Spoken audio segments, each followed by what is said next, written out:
exciting time. And you know why it's so exciting? It's because we're actually changing Fable 3. We're moving more towards the action-adventure and we're diminishing a little bit the RPG. We still love RPGs, we still adore RPGs, but we also love the drama and the excitement that action-adventure games bring. We've got a completely new GUI system. I know this sounds boring, but those two-dimensional lists that role-playing games have, I hate. The GUI is new for Fable 3 in that it's going to be 3D and interactive in a very 3D environment. So you'll be able to walk through the GUI and treat it as if it's just another part of the Fable world. Here's a level that's had a little bit of polish put into it with nice buildings which pop up to show you that you can have a little look at them.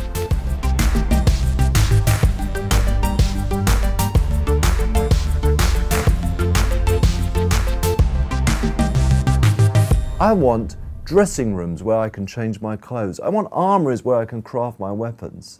I want war rooms where I can strategize. You'll be able to walk into, for example, a clothing room. You'll see statues dressed up with all the clothing that you've collected, so you can see at a glance whether you think the trousers all look good on you, that kind of thing.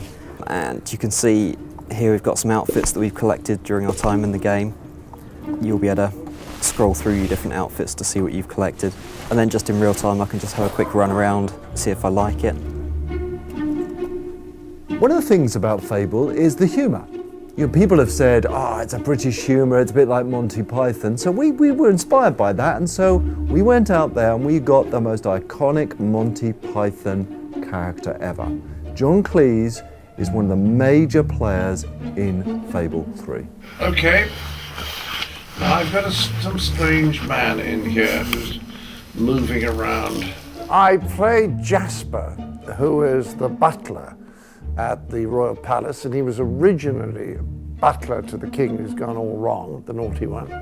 And now he is the great and faithful and loyal attendant on the young fellow who's going to become the hero, or the young girl who's going to become the heroine. The bottom half of your chicken suit has arrived, and I've prepared it for you. Yes, this is exactly the sort of future I imagined for myself when I got into butling.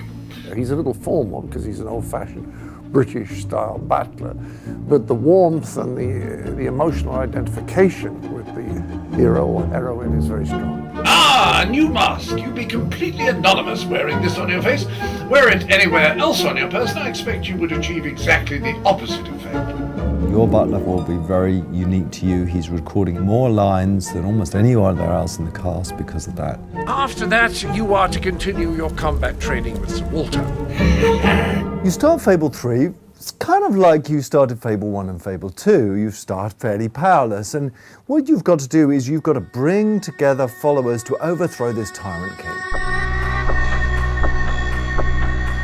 On your journey to overthrowing that king, you're going to make people promises. And I love the relevance to today, because what you'll find is the promises you make are going to have to be fulfilled. But just like presidents and prime ministers in today's world, it's so hard to keep those promises. The trouble with most leaders is that ultimately they just want to be in charge. And they may cover it up under the feeling that they want to do good or make these changes, but basically they just like being top dog. And then about halfway through the game, you become king or queen. You rule Albion. It's that feeling of power, of dominance. You know, we've all asked ourselves this question, well, if I was in control, I would change this. Well, now with Fable 3, you have that choice. As I play through Fable, sure enough, the experience is what the Fable fans will love, absolutely. But also, there's an element of uniqueness here, which I feel lots more people enjoy.